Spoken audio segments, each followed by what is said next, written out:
Hi everybody, my name is Steven. Um, Sorry it's been a little while since I've actually done any video um, vlogs or anything. Um, it's been really wonky here in Houston, Texas.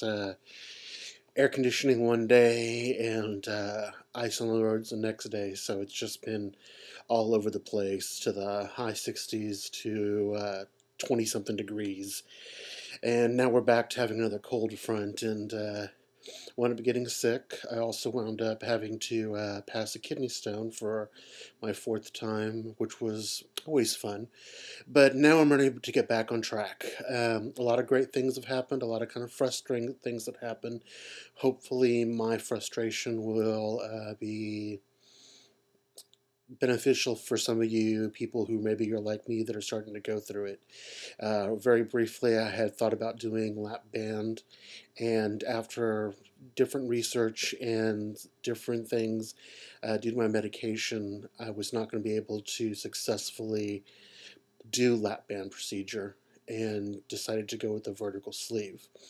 As a result, I went to a different doctor, which I love. I finally saw him, Dr. Eric Wilson at UT Physicians in Houston, Texas. Love, love, love, love, love, love, love him. He is a great doctor.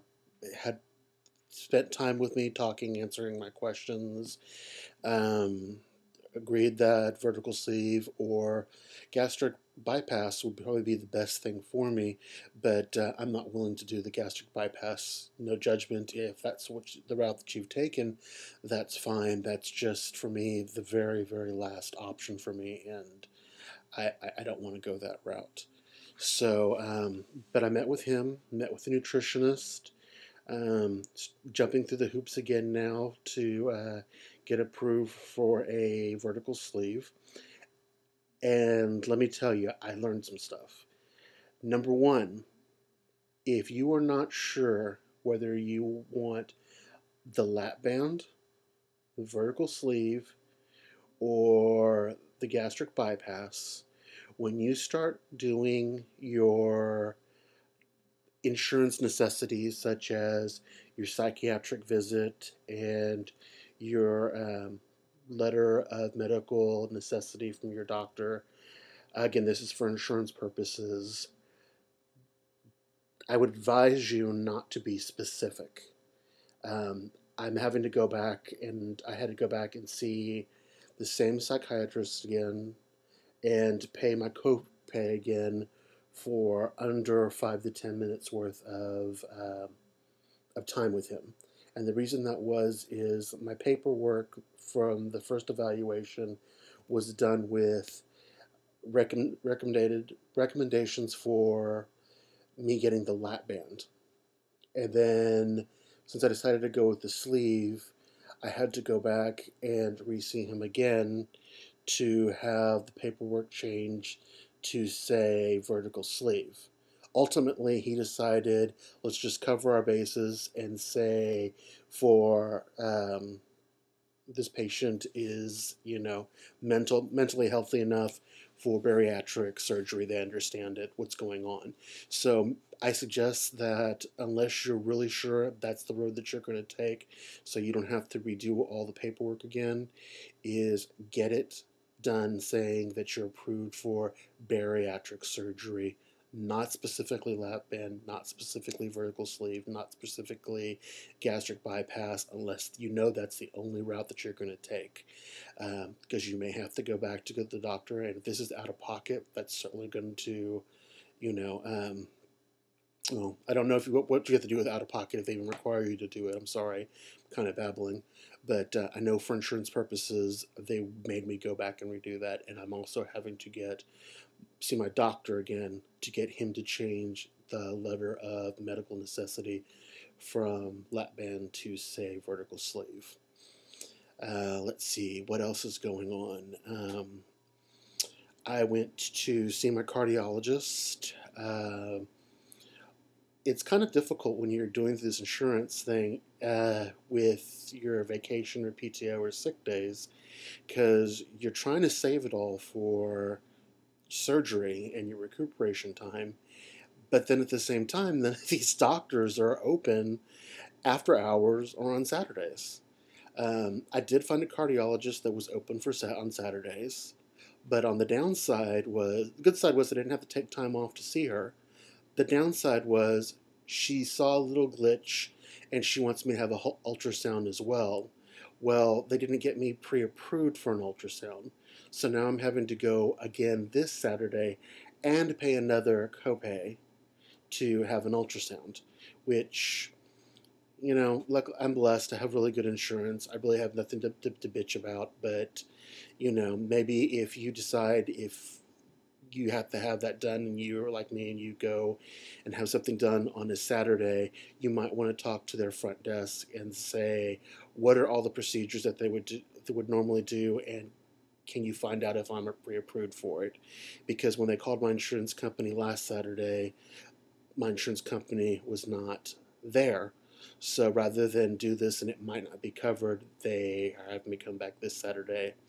Again, paying ultrasound out of pocket versus paying a $30 copay. Obviously, the $30 copay is much better on the pocketbook, but I learned something, and hopefully you learned something. Hopefully this will prevent you from having to pay another copay or make you miss time from work off. And so I'm learning. Hopefully we'll get there. Next Friday, I'm going to be doing my laparoscopic procedure where they're going to go in with the tube and they're going to do my stomach and see if anything else is going on. And that's pretty much all I'll have left to do is go back and get the ultrasound on Saturday, get my letter of medical clearance from my doctor, primary care physician, and then also to have the scope put down my throat. And then I'm pretty much done. The next thing will be going and having a preoperative consultation, which they're also going to do this really neat procedure where they basically have you get down to nothing and stand in a little like tanning bedroom, and they flash this white bright light on you with your arms extended and your legs extended, and it fully digitalizes your body. And they do that before surgery, they do that a little bit after surgery, and then they do it at the 6-month mark. So you can see actually where you're losing weight, how much you're losing in inches, and where you're losing it on your body, which is really cool. Again, it's also another procedure that's not covered by insurance, and that'll be $200 out of my pocket. But, everything else is going to be covered, so I really don't have very much to complain about. But anyway, that's where I'm at this moment.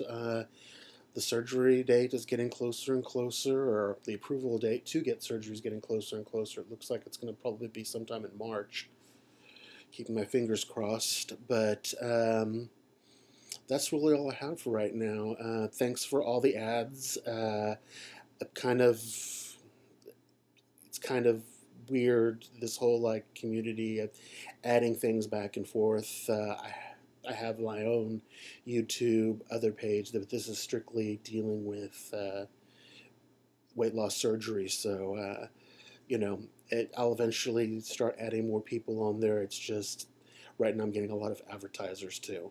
And so until I build up a relationship, I probably won't be making very many add-ons and communications until I realize that it's not somebody trying to sell me something.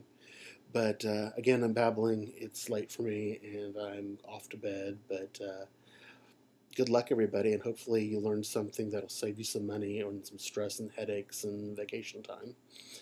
This is Stephen, and I'll talk to you soon. Bye.